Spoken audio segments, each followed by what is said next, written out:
Hello once again, and time for another game review, unsurprisingly.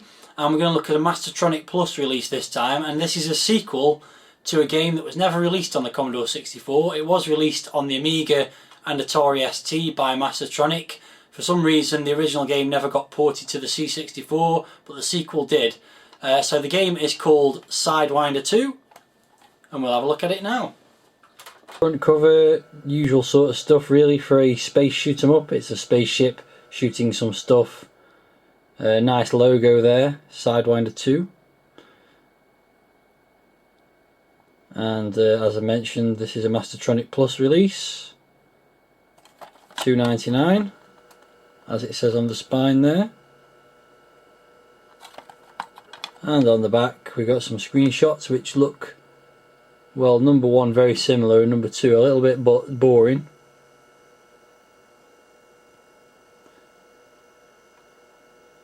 And a bit of blurb about the game. Final battle of the war with the aliens, blah blah blah blah blah. Usual sort of stuff. Pretty generic so far. Inside we've got the instructions, of course, with an initial briefing.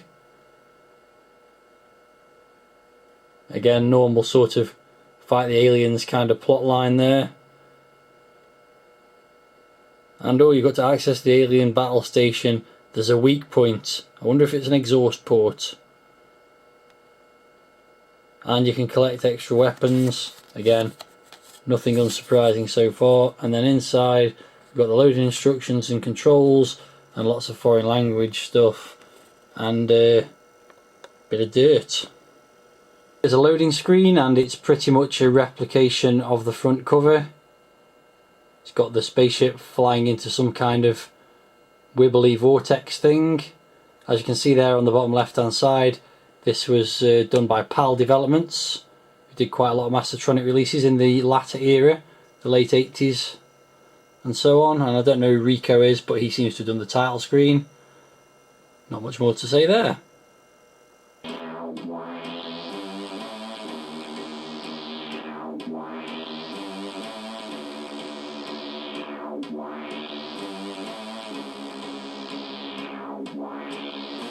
So we have a quite nice title screen here with the logo at the top and a Star Wars-esque scroll with text there in purple rather than yellow though, telling the story about the game. And a nice little star field sort of scrolling along in the background as well.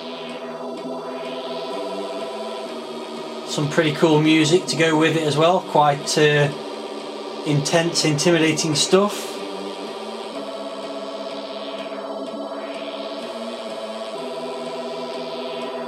So, as you can see, it's talking about the Sidewinder mission. I don't know if it goes on any longer.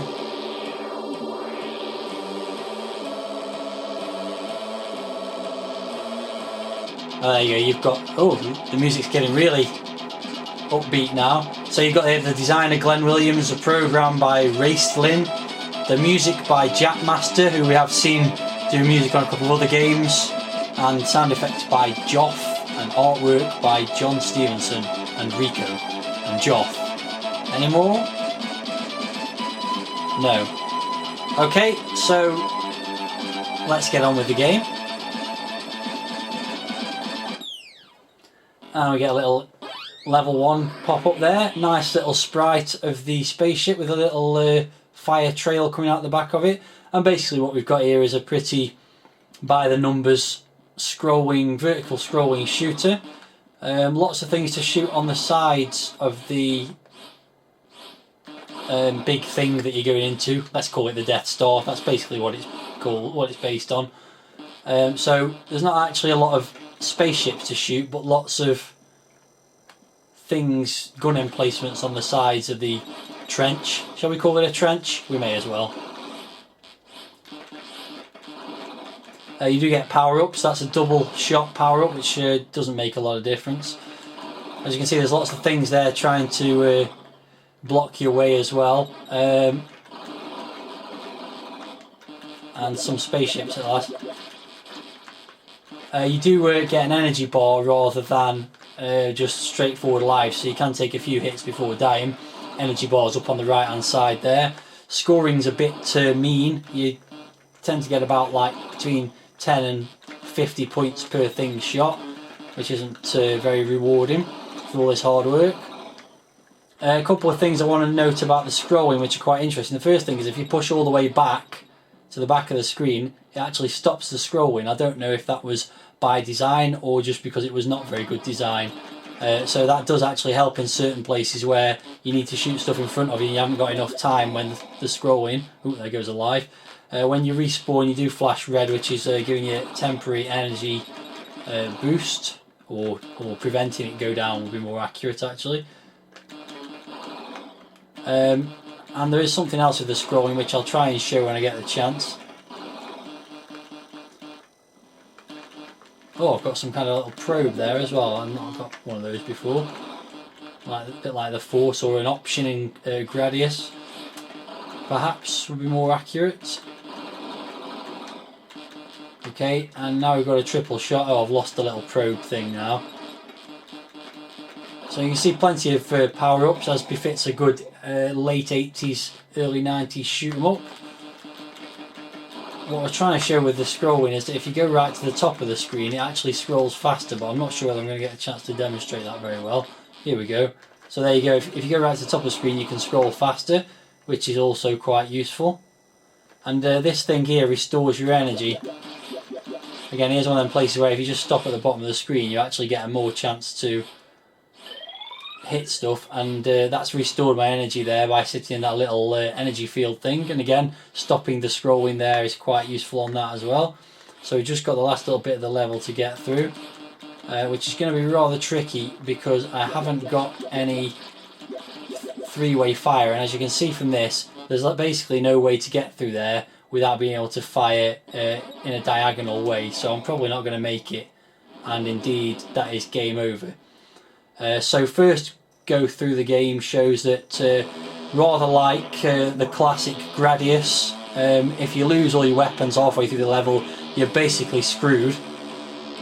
I've got my name in the high score table several times, as you can probably see from previous goes of the game. So just quickly put my name in, and I'll give it another go and see if I can do a bit better this time. So sound effects are pretty mediocre, just your usual laser beam and explosion sounds. The one power up I didn't pick up first go round, which is really useful, is this one, which is the speed up, which helps you get around the screen a bit faster. Graphics are, well, in this first level in particular, rather grey. But that said, there's quite a lot of detail, nice sort of metallic sheen to them. They're not too bad. It could really benefit from some background graphics, even if it's just a star field, to sort of improve the feeling that you're moving through space, or like another shade of grey or maybe blue or something like that would be quite nice. But overall the graphics are not too bad. It's a pretty by the numbers generic sort of shoot 'em up. It's not bad, it's playable, and with a few attempts you will learn the patterns and how to progress through the level without losing too much energy or lives. Another criticism is the gun doesn't fire very far. A little bit annoying. But overall, yeah, it's not too bad. There's not really a lot else to say about it, so I'll just carry on playing through, see if I can get to the second level this time around.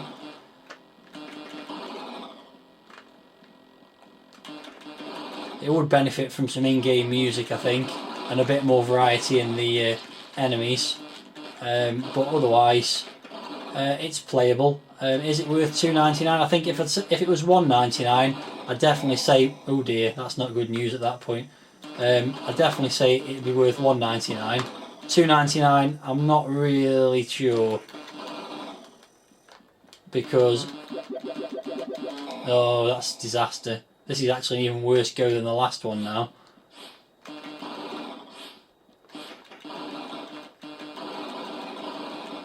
However, here comes that three-way fire.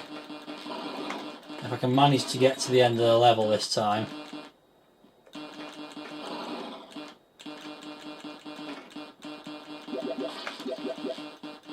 Then that three-way fire might come in quite useful.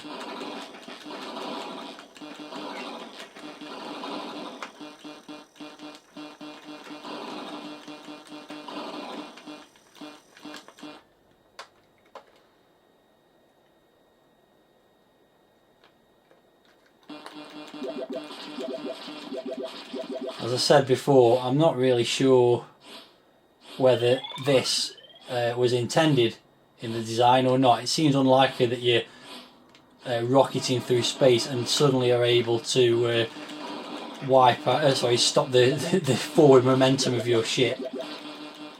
But what do I know?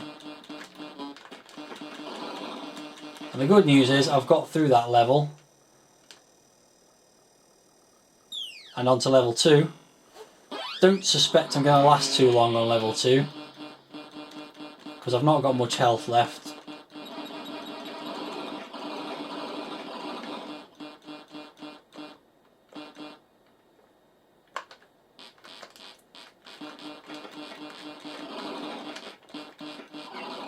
That speed up will be useful though.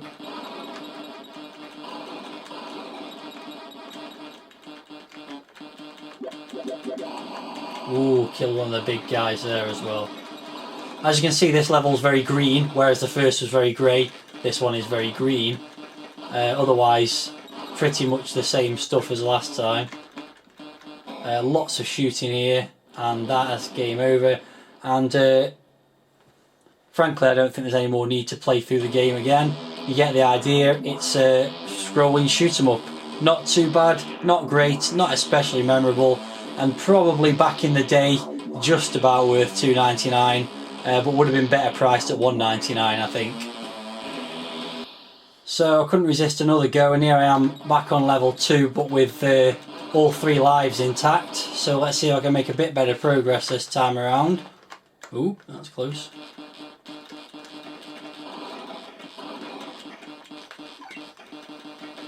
I've now got all the power-ups from the first level. Oh, there, well I did have, now they've all gone. It's a bit of a shame.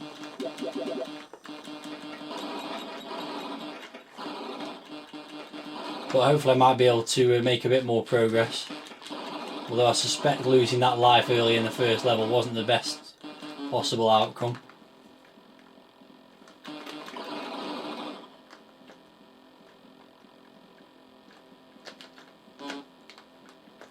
Oh, there goes another life. I'm actually not making any further progress.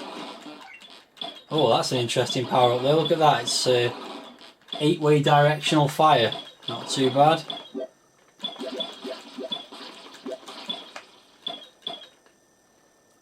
This looks like it could be bad. Ooh.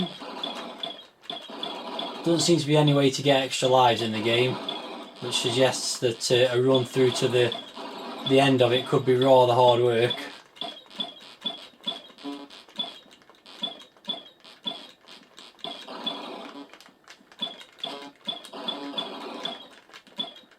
I'm not going to last much longer here, and there we go, and that's game over again. So that really is the end this time. If